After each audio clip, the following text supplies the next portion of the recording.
an enormous trade show. Now, what they do at the booths is they do something a little different. Yes, they do panels, but a lot of companies will do their panels at their booths. So a lot of the booths will have little seating areas and little stages, and they'll often do like giveaways and whatnot at their booths. So once again, the dealer's room can get really, really noisy too. And here's a set of cosplayers that once again, that one of the companies hired to promote one of their shows. And now it's a little tough for you to see, but this gentleman right here is staring at me. In China, particularly in this section of China, foreigners are not an everyday sight. So you as a foreigner are stared at. Now, you're all thinking, wait a minute, Kevin, staring at somebody's rude or it's a hostile act. It's not rude, it's not hostile. They're just curious, because like, wow, it's a foreigner. So you're walking along, and you're walking along, and all of a sudden, like, you'll see a Chinese walking by you, and go like this. So, you know, it's like, now I knew this was going to happen, so, you know, and Belle was with me, so I went to say, hey, buddy, how's it going, man? Yeah, you know, how about those bets? Yeah, awesome, man, hang in there, you know. And he's like, oh my God, like, talk to me, you know. It's like, and Belle was translating too. So here's more cosplay that they did, that the companies do, or sort of corporate cosplay, for lack of a better term. Now, here's some hall cosplay that I took. I mentioned this before. They had the masquerade, but these were actually 2 attendees doing cosplay. Is there hall cosplay like here, we have people walking around costumes? Not really. And you have to understand why. The crowds are just so enormous. You don't want to have your costume out there. And a little later on, I'm going to show you how enormous it is. Here's another booth. Yet another booth, and you might notice on the second floor, you can see the tables and the chairs. You go up there, you do. Oh yeah, I could see that. Your business, or hopefully do a deal. And here's an example of clothing retailer. You know, once again, it's a very diverse group of dealers. Doraemon. And they had camping equipment. I don't understand. These guys were just selling camping equipment. At an animation convention. Look, guys, hey, look, they're hey, you know. Right. Now, I mentioned in the beginning of the panel, and I know some of you have come in a little late, Hangzhou, the city where this convention takes place, is the animation capital of China. It is also where the majority of the animation art schools are located. And an interesting little aspect they take with this convention is all the art schools come in there and market themselves to prospective students. And here's an example of what I'm talking about. There's an actual booth for one of the art schools in Hangzhou that for animation. They're showing off students' work and hopefully bringing in new students as well. And they also bring in artists from China as well. Here's a Chinese artist that was showcasing his work, and he built an actual gallery. And you can't see it in the photo, but what he did was he had a ceiling in his booth that was gray muslin. So it gave it a very dark, subdued look. It was very, very cool. You walk in here. Here was some of his artwork that he was showcasing. Now, we go outside, okay? There are no people in these statues. These are just, okay, just so you know. But I do this because this will give you a sense of how big this building is. And the building is filled with dealers. This is from the main entrance, that same shot. Now, this is what you see when you turn around.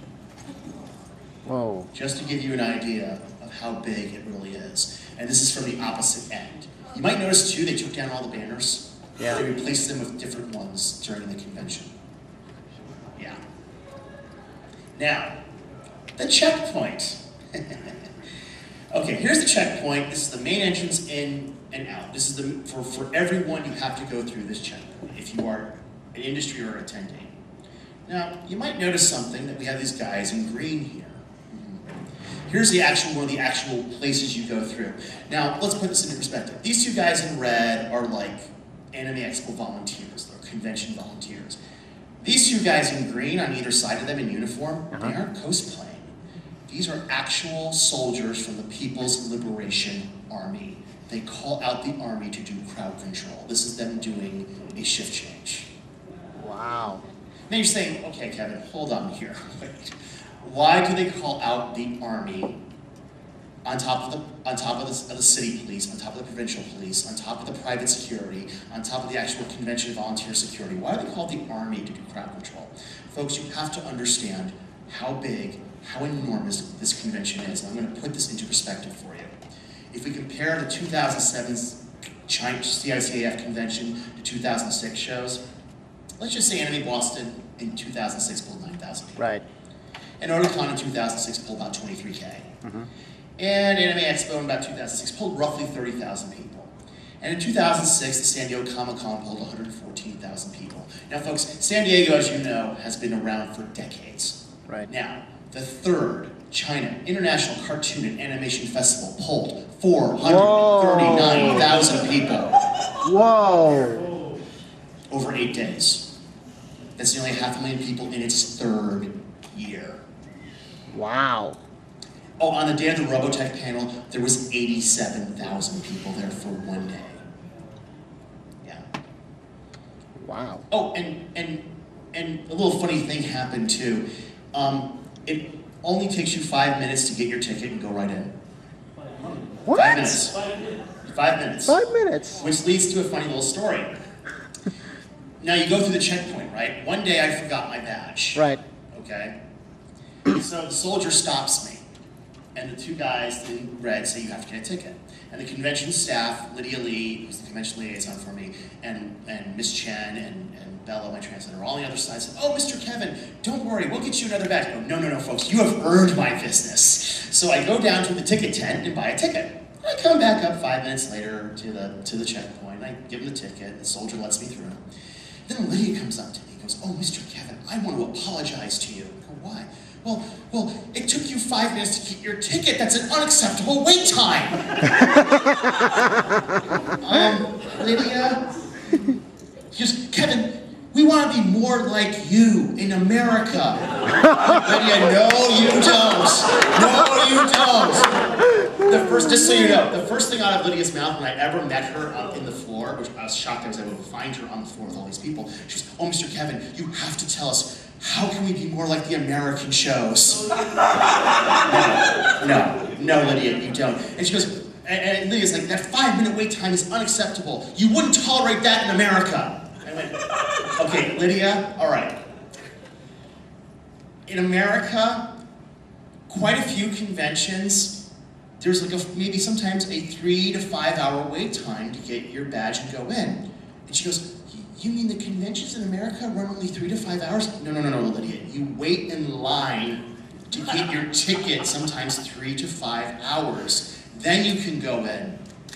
And she goes, you wait 3 to 5 hours just to get in your conventions? I go, yeah. And she responds, why? I didn't have an answer for her. Right.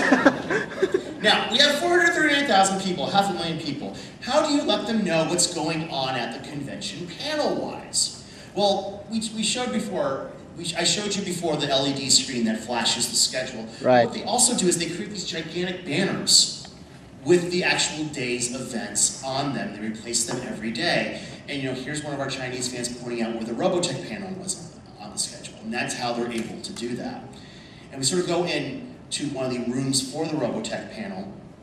And as you can see, they really go all out. They have this carpeting, the flowers, the water. You might notice too, Chinese and English is everywhere. English was all throughout the convention, but they don't quite have a grasp of the language just yet. Here's the outside of the room. One quick point about the room is, this room in China no longer exists. As I mentioned before, the convention center is an empty shell. See this room here? This is a physical part of the structure. Right. But in China, they have panel rooms, but they actually build them for the convention, and then they tore this all down when it was over. Because the convention center is once again an empty shell. So they can sort of warp the convention center around to their needs, which is kind of interesting. Here's the outside of the room. We had the Robotech panels up. And we had this little box where people took things out for the giveaways. Now, this is inside the panel. This is about 10 minutes after we opened the door, but this was 2 hours before the panel actually began. What? Yeah, because all the fans wanted to get in there and get good seats. Remember, there's 87,000 people there that day. Right. So. Wow. And here's the actual panel that we actually did, which was just fucking funny. Oh, gosh. And you know what the funny part was? I'm there, and so many fans ask me questions in English. And so I turned to my translator and I said, Bella, you actually have to translate that back into Chinese. Because not every fan could speak English, but I was amazed at how many fans made an effort to address me in English, which was actually quite impressive. And once again, here's the press is all out. As you can see, they're everywhere. Oh yeah. The funny part was I was standing against the banner we had, and I wanted to take a picture of that. I put my camera, they all put their cameras down. Like, no, no, no, put it back up, put it back up. Now, we talked about the press, as you can see, they're all out here. Let's talk about the press and the coverage of the convention. Here, like at a convention like Anime Expo or conventions all over the country here in America, you might be lucky if your big local paper does a story on you, okay? Or maybe the TV station might show up. I saw NBC4 was here on Thursday it was, yes. But here in China,